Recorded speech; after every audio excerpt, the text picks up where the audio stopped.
Good evening, this is Harry Potter and the Philosopher's Stone, Chapter 17, The Man with Two Faces. It was Quirrell. "You!" gasped Harry. Quirrell smiled. His face wasn't twitching at all. "Me," he said calmly. "I wondered whether I'd be meeting you here, Potter." "But I thought Snape." "Severus?" Quirrell laughed, and it wasn't his usual quivering tremble either, but cold and sharp. "Yes, Severus does seem the type, doesn't he? So useful to have him swooping around like an overgrown bat. Next to him, who would suspect poor, stuttering Professor Quirrell?" Harry couldn't take it in. This couldn't be true. It could not. "But Snape tried to kill me." No. I tried to kill you.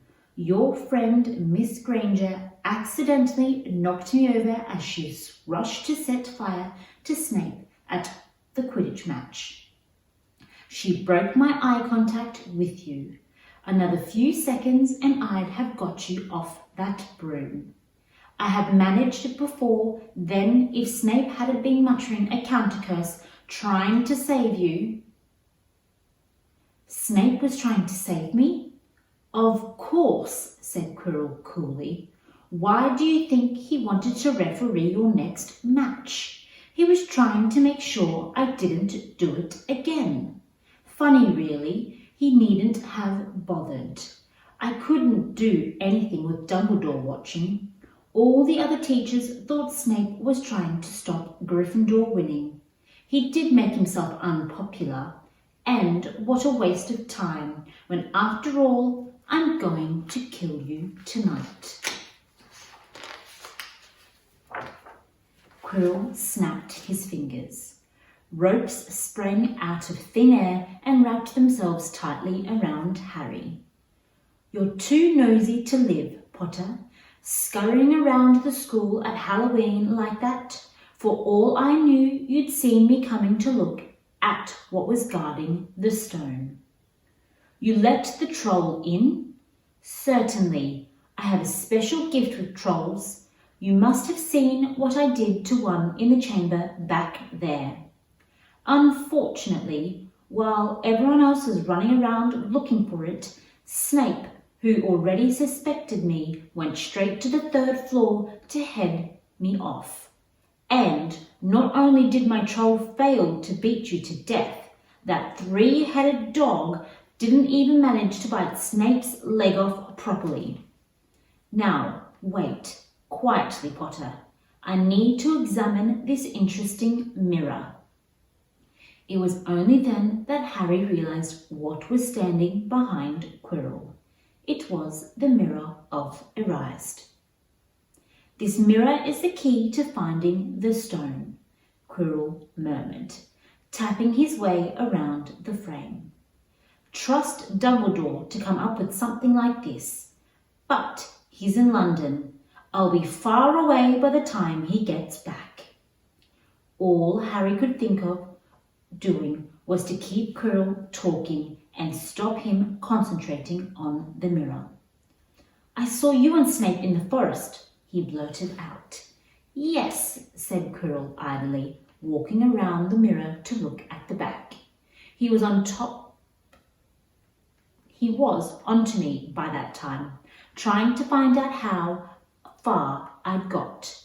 He suspected me all along, tried to frighten me as though he could when I had Lord Voldemort on my side." Quirrell came back out from behind the mirror and stared hungrily into it. "I see the stone. I'm presenting it to my master. But where is it?" Harry struggled against the ropes binding him, but they didn't give.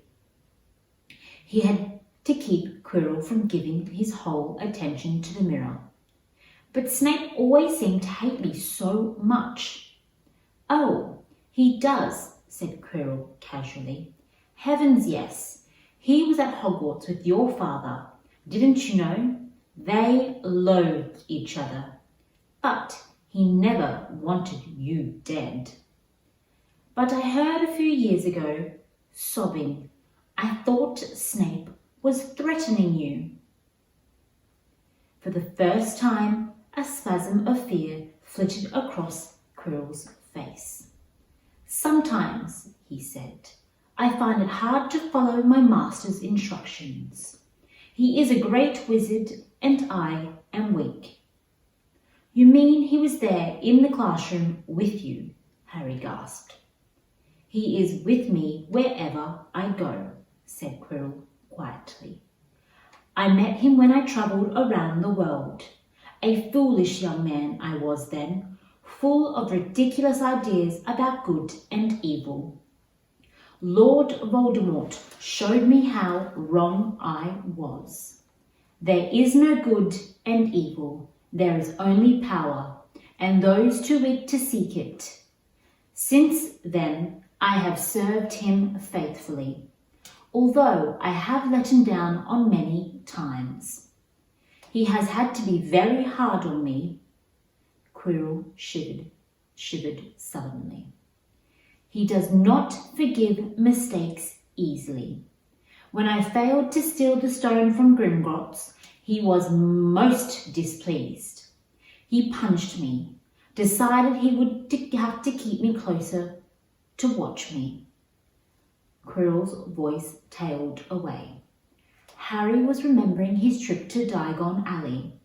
How could he have been so stupid? He'd seen Quirrell there that very day, shaken hands with him in the leaky cauldron. Quirrell cursed under his breath. I don't understand. Is the stone inside the mirror? Should I break it? Harry's mind was racing. What I want more than anything else in the world at the moment, he thought, is to find the stone before Quirrell does. So, if I look in the mirror, I should see myself finding it, which means I'll see where it's hidden. But how can I look without Quirrell realizing what I'm up to? He tried to edge to the left to get in front of the glass without Quirrell noticing. But the ropes around his ankles were too tight. He tripped and fell over. Quirrell ignored him. He was still talking to himself. What does this mirror do? How does it work? Help me, master. And to Harry's horror, a voice answered, and the voice seemed to come from Quirrell himself. Use the boy! Use the boy! Quirrell rounded on Harry. Yes, Potter, come here. He clapped his hands once, and the ropes binding Harry fell off. Harry got slowly to his feet. Come here, Quirrell repeated. Look in the mirror and tell me what you see. Harry walked towards him. I must lie, he thought desperately. I must look and lie about what I see. That is all. Quirrell moved close behind him. Harry breathed in the funny smell that seemed to come from Quirrell's turban. He closed his eyes, stepped in front of the mirror, and opened them again. He saw his reflection, pale and scared, looking at first. But a moment later, the reflection smiled at him. It put its hand into its pocket and pulled out a blood-red stone. It winked and put the stone back in its pockets. And as it did, Harry felt something heavy drop into his real pocket. Somehow, incredibly, he'd got the stone. Well, said Quirrell impatiently, what do you see? Harry screwed up his courage. I see myself shaking hands with Dumbledore, he invented. I've won the House Cup for Gryffindor. Quirrell cursed again. "Get out of the way," he said. As Harry moved aside, he felt the Philosopher's Stone against his leg. Dare he make a break for it? But he hadn't walked 5 paces before a high voice spoke, though Quirrell wasn't moving his lips. "He lies! He lies! Potter, come back here!" Quirrell shouted. "Tell me the truth. What do you see?" The high voice spoke again. "Let me speak to him, face to face. Master, you are not strong enough. I have strength enough for this." Harry felt as if the devil's snare was rooting him to the spot. He couldn't move a muscle. Petrified, he watched as Quirrell reached up and began to unwrap his turban. What was going on? The turban fell away. Quirrell's head looked strangely small without it. He turned slowly on the spot. Harry would have screamed, but he couldn't make a sound. Where there should have been the back to Quirrell's head, there was a face, the most terrible face Harry had ever seen. It was chalk white with glaring red eyes and slits for nostrils, like a snake. "Harry Potter," it whispered. Harry tried to take a step backwards, but his legs would not move. "See what I have become," the face said. "Mere shadow and vapour. I have form only when I can share another's body. But there have always been those willing to let me into their hearts and minds. Unicorn blood has strengthened me these past weeks. You see, faithful Quirrell drinking it for me in the forest. And once I have the exiliar of life, I will be able to create a body of my own. Now, why don't you give me that stone that is in your pocket?" So he knew. The feeling suddenly surged back into Harry's legs. He stumbled backwards. "Don't be a fool," snarled the face. "Better save your own life and join me, or you'll meet the same end as your parents. They died begging for my mercy." "Liar!" Harry shouted suddenly. Quirrell was walking backwards at him, so Voldemort could still see him. The evil face was now smiling. "How touching," it hissed. "I always value bravery. Yes, boy, your parents were brave. I killed your father first, and he put up a courageous fight. But your mother needn't have died. She was trying to protect you. Now, give me the stone, unless you want her to have died in vain." "Never!" Harry sprung towards the flame door, but Voldemort screamed, "Seize him!" And the next second, Harry felt Quirrell's hand close on his wrist. At once, a needle-sharp pain sneered across Harry's scar. His head felt as though it was about to split in two. He yelled, struggling with all his might, and to his surprise, Quirrell let go of him. The pain in his head lessened. He looked around wildly to see Quirrell had gone and saw him hunched in pain, looking at his fingers. They were blistering before his eyes. "Seize him! Seize him!" shrieked Voldemort again, and Quirrell lunged, knocking Harry clean off his feet, landing on top of him, both hands around Harry's neck. Harry's scar was almost blinding him with pain, yet he could see Quirrell howling in agony. "Master, I cannot hold him! My hands! My hands!" And Quirrell, though pinning Harry to the ground with his knees, let go of his neck and stared, bewildered at his own palms. Harry could see they looked burnt, raw, red and shiny. "Then kill him, you fool, and be done," screeched Voldemort. Quirrell raised his hand to perform a deadly curse, but Harry, by instinct, reached up and grabbed Quirrell's face. "Ah!" Quirrell rolled off him, his face blistering too, and then Harry knew.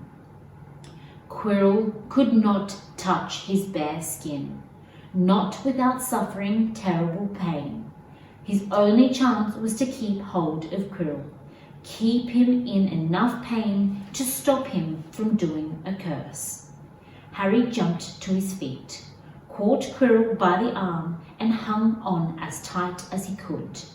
Quirrell screamed and tried to throw Harry off. The pain in Harry's head was building. He couldn't see, he could only hear Quirrell's terrible shrieks and Voldemort's yells of "Kill him! Kill him!" and other voices, maybe in Harry's own head, crying, "Harry! Harry!" He felt Quirrell's arm wrenched from his grasp, knew all was lost, and fell into blackness. Down, down, down. Something gold was glistening just above him. The snitch. He tried to catch it, but his arms were too heavy. He blinked. It wasn't the snitch at all. It was a pair of glasses. How strange. He blinked again. The face of smiling Albus Dumbledore swam into view above him. "Good afternoon, Harry," said Dumbledore. Harry stared at him. Then he remembered. "Sir, the stone! It was Quirrell! He's got the stone, sir! Quick!" "Calm yourself, dear boy. You are a little behind the times," said Dumbledore. "Quirrell does not have the stone." "Then who does, sir? Harry, please relax, or Madame Pomfrey will have me thrown out." Harry swallowed and looked around him. He realized he must be in the hospital wing. He was lying in a bed with white linen sheets, and next to him was a table piled high with what looked like half the sweet shop. "Tokens from your friends and admirers," said Dumbledore, beaming. "What happened down in the dungeons between you and Professor Quirrell is a complete secret. So, naturally, the whole school knows. I believe your friends, Masters Fred and George Weasley, were responsible for trying to send you a lavatory seat. No doubt they thought it would amuse you. Madame Pomfrey, however, felt it might be not very hygienic, and she confiscated it. How long have I been in here? 3 days. Mr. Ronald Weasley and Miss Granger will be most relieved you have come around. They have been extremely worried." "But, sir, the stone." "I see you are not to be distracted. Very well, the stone. Professor Quirrell did not manage to take it from you. I arrived in time to prevent that. Although you were doing very well on your own, I must say. You got there. You got Hermione's owl. We must have crossed in mid-air. No sooner had I reached London than it became clear to me that the place I should be was the one that I had just left. I arrived just in time to pull Quirrell off you. It was you. I feared I might be too late. You nearly were. I couldn't have kept him off the stone much longer." "Not the stone, boy. You. The effort involved nearly killed you. For one terrible moment, I was afraid it had. As for the stone, it has been destroyed." "Destroyed?" said Harry blankly. "But your friend, Nicholas Flamel! Oh, you know about Nicholas, said Dumbledore, sounding quite delighted. You did do the thing properly, didn't you? Well, Nicholas and I have had a little chat, and it's agreed it's for the best. But that means he and his wife will die, won't they? They have had enough exilia stored to set their affairs in order, and then yes, they will die. Dumbledore smiled at the look of amazement on Harry's face. One as young as you. I'm sure it seems incredible, but to Nicholas and Pennell, it really is like going to bed after a very, very long day. After all, to the well-organized mind, death is but the next adventure. You know, the stone was really not such a wonderful thing. As much money and life as you want. The two things most human beings would choose above all. The trouble is, humans do have a knack of choosing precisely those things which are worst for them. Harry lay there, lost for words. Dumbledore hummed a little and smiled at the ceiling. Sir, said Harry, I've been thinking, sir, even if the stone's gone, you know who. Call him Voldemort, Harry. Always use the proper name for things. Fear of a name increases fear of the thing itself. Yes, sir. Well, Voldemort's going to try other ways of coming back, isn't he? He hasn't gone, has he? No, Harry, he has not. He is still out there somewhere, perhaps looking for another body to share. Not being truly alive, he cannot be killed. He left Quirrell to die. He shows just how little mercy to his followers as his enemies. Nevertheless, Harry, while you may only have delayed his return to power, it will merely take someone else who is prepared to fight what seems a losing battle next time. And if he is delayed again and again, why, he may never return to power. Harry nodded, but stopped quickly, because it made his head hurt. Then he said, Sir, there are some things I'd like to know, if you can tell me. Things I want to know the truth about. The truth, Dumbledore sighed. It is a beautiful and terrible thing, and should therefore be treated with great caution. However, I shall answer your questions unless I have a very good reason not to, in which case I beg you'll forgive me. I shall not, of course, lie. Well, Voldemort said that he only killed my mother because she tried to stop him from killing me. But why would he want to kill me in the first place? Dumbledore sighed very deeply this time. Alas, the first thing you ask me, I cannot tell you. Not today, not now. You will know one day. Put it from your mind for now, Harry. When you are older, I know you hate to hear this. When you are ready, you will know. And Harry knew it would be no good to argue. But why couldn't Quirrell touch me? Your mother died to save you. If there is one thing Voldemort cannot understand, it is love. He didn't realize that love that as powerful as your mother's for you leaves its own mark. Not a scar, not a visible sign, to have been loved so deeply. Even though the person who loved you is gone, you will give them protection forever. It is in your own very skin. Quirrell, full of hatred, greed, and ambition, sharing his soul with Voldemort, could not touch you for that reason. It was agony to touch a person marked by something so good. Dumbledore now became very interested in a bird out on the windowsill, which gave Harry time to dry his eyes on the sheet. When he had found his voice again, Harry said, "And the invisibility cloak? Do you know who sent that to me?" "Ah, your father happened to leave it in my possession, and I thought you might like it." Dumbledore's eyes twinkled. "Useful things. Your father used it mainly for sneaking off to the kitchen to steal food when he was here. And there's something else. Fire away."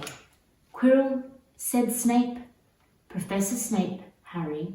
"Yes, him. Quirrell said he hates me because he hated my father. Is that true?" "Well, they did rather detest each other, not unlike yourself and Mr. Malfoy. And then your father did something Snape could never forgive." "What?" "He saved his life." "What?" "Yes," said Dumbledore dreamily. "Funny the way people's minds work, isn't it? Professor Snape couldn't bear being in your father's debt. I do believe he worked so hard to protect you this year because he felt that that would make him and your father quits.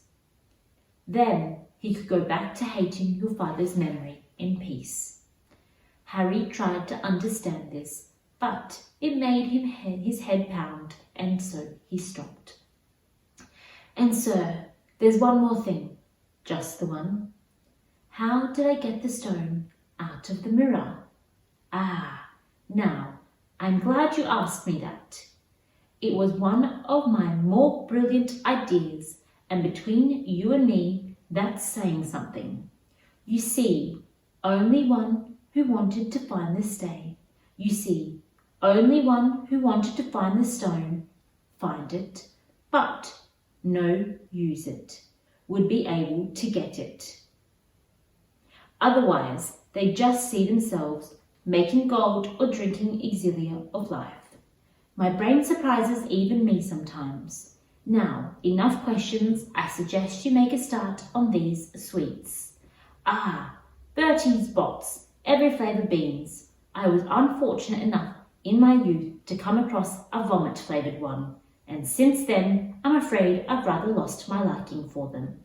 But I think I'll be safe with a nice toffee, don't you?"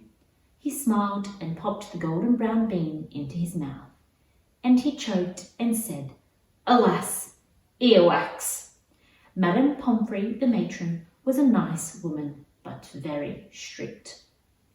"Just 5 minutes," Harry pleaded. "Absolutely not. You let Professor Dumbledore in?" "Well, of course. That was the headmaster. Quite different. You need rest."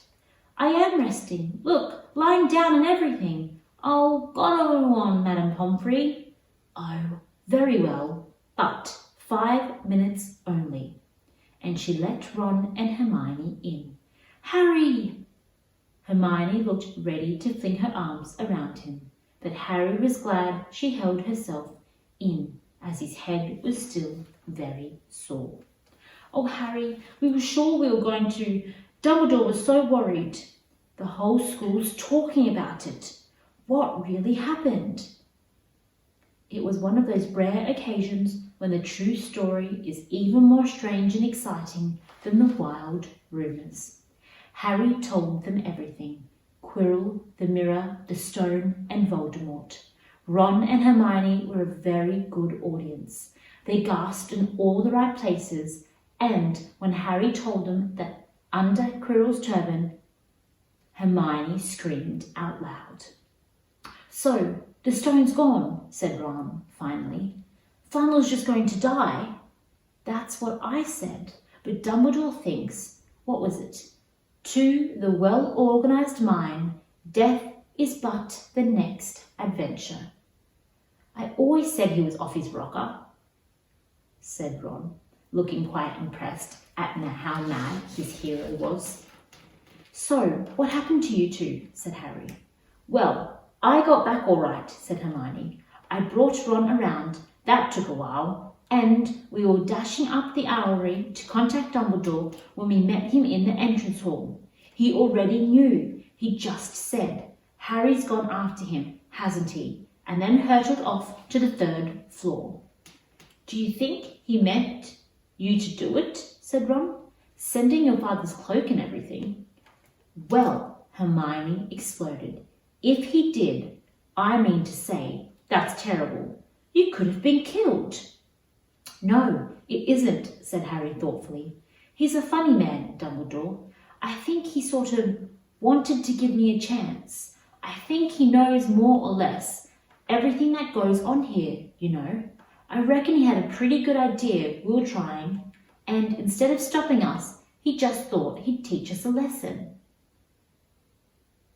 I don't think it was an accident he let me find how the mirror worked. It's almost like he thought I had the right to face Voldemort if I could." "Yeah, Dumbledore's barking all right," said Ron proudly. "Listen, you've got to be up for the end-of-year feast tomorrow. The points are all in, and Slytherin won, of course. You missed the last Quidditch match. You were steamrolled by Ravenclaw without you, but the food will be good."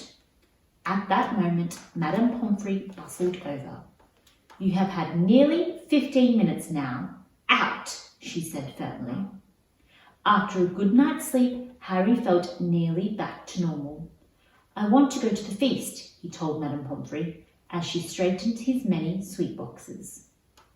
Can't I? Professor Dumbledore says you are to be allowed to go,"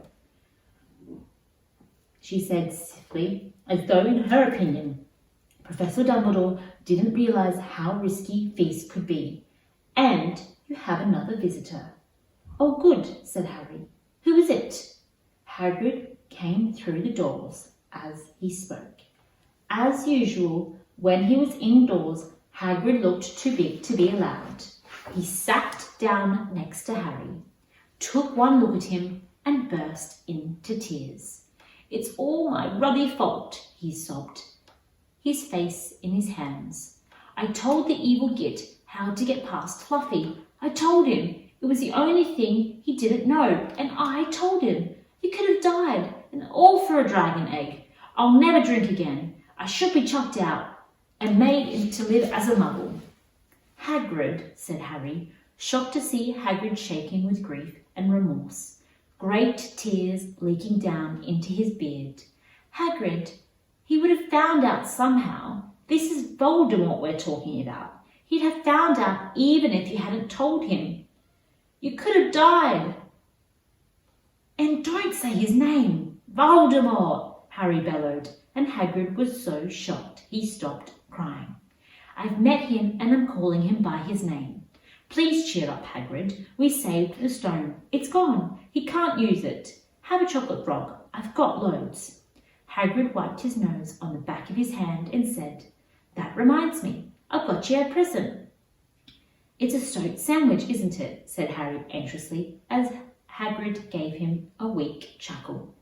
"Nah, Dumbledore gave me the day off yesterday to fix it, 'cause he shouldn't have sacked me instead. Anyway, got you this." It seemed to be a handsome, leather-covered book. Harry opened it curiously. It was full of wizard photographs, smiling and waving from every page were his mother and father. "Sent ours over to your parents. Old school friends asking for photos. Knew they didn't have any. Do you like it?" Harry couldn't speak, but Hagrid understood. Harry made his way down to the end of the year feast alone that night. He had been held up by Madame Pomfrey's fussing about, insisting on giving him one last check-up, so the great hall was already full. It was decked out in Slytherin colours of green and silver to celebrate Slytherin's winning the House Cups for the 7th year in a row. A huge banner showing Slytherin's serpent covered the wall behind the high table. When Harry walked in, there was a sudden hush, and everybody started talking loudly at once. He slipped into a seat between Ron and Hermione at the Gryffindor table and tried to ignore the fact that people were standing up to look at him. Fortunately, Dumbledore arrived moments later. The babble died away. "Another year gone," said Dumbledore cheerfully, "and I must trouble you with an old man's wheezing waffle before we sink our teeths into this delicious feast. What a year it has been! Hopefully your heads are a little fuller than they were. You have the whole summer ahead to get them nice and empty before next year starts. Now, as I understand it, the house cup here needs awarding, and the points stand thus. In fourth place, Gryffindor with 312 points. In third, Hufflepuff with 352. Ravenclaw have 462 and Slytherin 472. A storm of cheering and stamping broke out from Slytherin's table. Harry could see Draco Malfoy banging his goblet on the table. It was a sickening sight. "Yes, yes, well done, Slytherin," said Dumbledore. "However, recent events must be taken into account." The room went very still. The Slytherin smiles faded a little. "Amen," said Dumbledore. "I have a few last-minute points to dish out. Let me see. Yes, first to Mr. Ronald Weasley." Ron went purple in the face. He looked like a radish with bad sunburn. "For the best played game of chess Hogwarts has seen in many years, I award Gryffindor 50 points." Gryffindor cheers nearly raised the bewitching ceilings. The stars overhead seemed to quiver. Percy could be heard telling the other prefects, "That's my brother, you know. My youngest brother. Got past McGonagall's giant chess set." At last there was silence again. "Second, to Miss Hermione Granger, for the use of cool logic in the face of fire, I award Gryffindor House 50 points." Hermione buried her face in her arms. Harry strongly suspected she had burst into tears. Gryffindors up and down the table were beside themselves. They were 100 points up. "Third, to Mr. Harry Potter," said Dumbledore. The room went deadly quiet. "For pure nerve and outstanding courage, I award Gryffindor House 60 points." The din was deafening. Those who could add up while yelling themselves hoarse knew that Gryffindor now had 472 points, exactly the same as Slytherin. They had drawn the house cup. If only Dumbledore had given Harry just one more point. Dumbledore raised his hand. The room gradually fell silent. "There are all kinds of courage," said Dumbledore, smiling.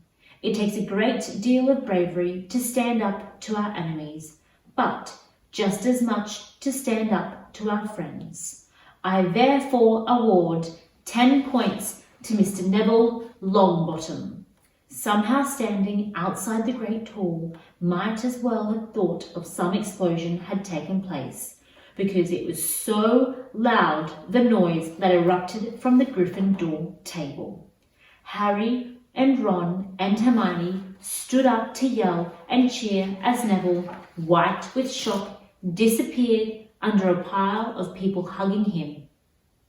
He had never won so much as a point for Gryffindor before. Harry, still cheering, nudged Ron in the ribs and pointed at Malfoy, who couldn't have looked more stunned and horrified if he had just had the body-bind curse put on him. Which means Dumbledore called over the storm of applause, for even Ravenclaw and Hufflepuff were celebrating the downfall of Slytherin. "We need a change of decoration." He clapped his hands. In an instant, the green hangings became scarlet and the silver became gold. The huge slithering serpent vanished and a towering Gryffindor lion took its place. Snape was shaking Professor McGonagall's hand with a horrible, forced smile. He caught Harry's eye, and Harry knew at once that Snape's feelings towards him hadn't changed one jot. This didn't worry Harry. It seemed as though life would be back to normal next year, or as normal as it ever was at Hogwarts. It was the best evening of Harry's life, better than winning at Quidditch or Christmas or knocking over mountain trolls. He would never ever forget tonight. Harry had almost forgotten that the exam results were still to come, but come they did. To their great surprise, both he and Ron passed with good marks. Hermione, of course, came top of the year. Even Neville scraped through, his good herbology mark making up for his abysmal potions one. They had hoped that Goyle, who was almost as stupid as he was mean, might be thrown out, but he had passed too. It was a shame, but as Ron said, you couldn't have everything in life. And suddenly their wardrobes were empty, their trunks were packed. Neville's toad was found lurking in the corner of the toilets. Notes were handed out to all students, warning them not to use magic over the holidays. I always hope they'll forget to give us these, said Fred Weasley sadly. Hagrid was there to take them down to the fleet of boats that sailed across the lake. They were boarding the Hogwarts Express, talking and laughing as the countryside became greener and tidier, eating Bertie's Bott's every flavoured beans as they sped past Muggle towns, pulling off their wizard robes and putting on jackets and coats, pulling into platform 9 3/4 at King's Cross Station. It took a while for them all to get off the platform. A wizened old guard was up by the ticket barrier, letting them go through the gate in 2s and 3s so that they didn't attract any unwanted attention. You must come and stay this summer, said Ron.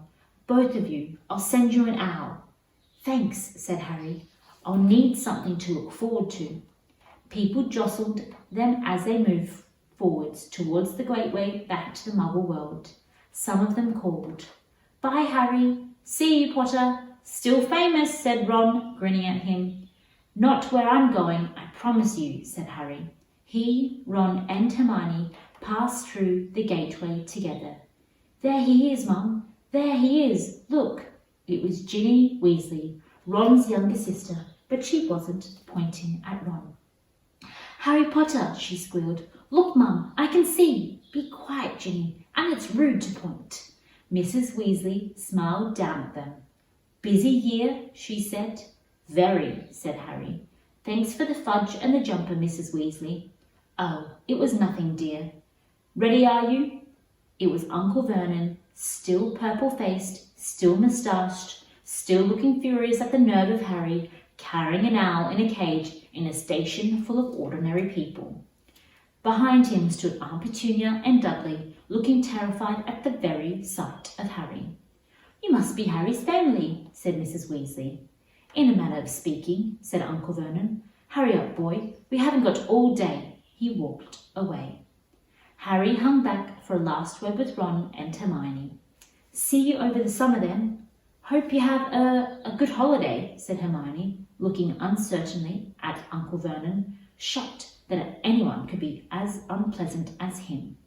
Oh, I will, said Harry, and they were surprised at the grin that was spreading over his face. They don't know we're allowed to use magic at home. I'm going to have a lot of fun with Dudley this summer.